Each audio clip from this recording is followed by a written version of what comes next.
Is Stroke Month, and today happens to be Stroke Awareness Day. Strokes are the nation's fourth leading cause of death and the #1 cause of disability. Joining us this morning right now is Dr. Andrew Stemmer. He's the director of Stroke Center at MedStar Georgetown University Hospital. Doctor, first things first, what's the #1 message that you want to get out to people as part of Stroke Awareness Day?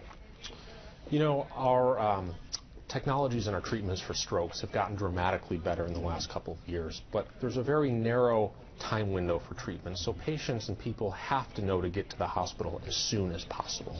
People, I think, may associate strokes with older people, but it's not the case at all. What are the symptoms right away that should tell you you're having a stroke? You're exactly right. Strokes can happen to anyone at any time, and they're a medical emergency.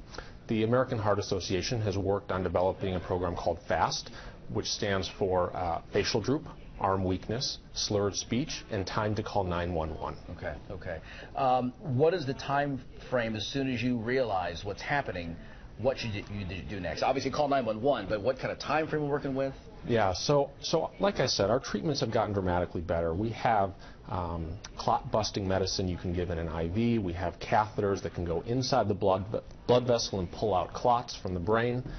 But there's a very narrow time window, and so really as soon as possible patients have to get to the ER, because in that situation time is brain. Yeah, I've heard if you have some kind of a heart attack or something, take aspirin.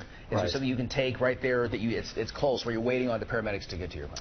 You know, I really think you need to just get to the emergency room as soon as possible, and then we can evaluate you there. Okay. Well, a member of our team actually is a stroke survivor, Julie Wright, and what could you tell us about your experience? It was a scary experience. I actually was at the gym when it happened, and I was starting to warm up on the treadmill. I thought my sugar was dropping.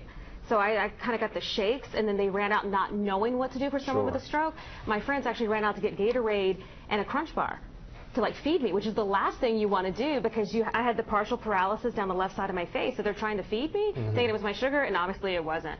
So it was a very scary experience. And then trying to keep me awake, because you're losing consciousness a little bit. So very scary. Yeah, there are all kinds of signs and symptoms of strokes, but one of the big things that we're trying to promote is really public education and awareness, because the more people know and the more that people can have a balanced, healthy diet and regular exercise, the better they'll be. That was kind of my final question, but 40 seconds left here. What are some things you can do as a precaution? Obviously your diet and exercise is important. So clots that go to the brain and cause strokes can come from different parts of the body. They can come from the heart, they can come from the neck or the brain themselves. So I think the important thing is to address the risk factors that cause clots. So things like high blood pressure, aggressive management of diabetes, and cholesterol are very important. Mine was genetics. Not to interrupt you, but mine was genetics. Absolutely, we have a little funky blood in our family, so a thick blood, and it caused me to clot, and mine went through the hole in my heart.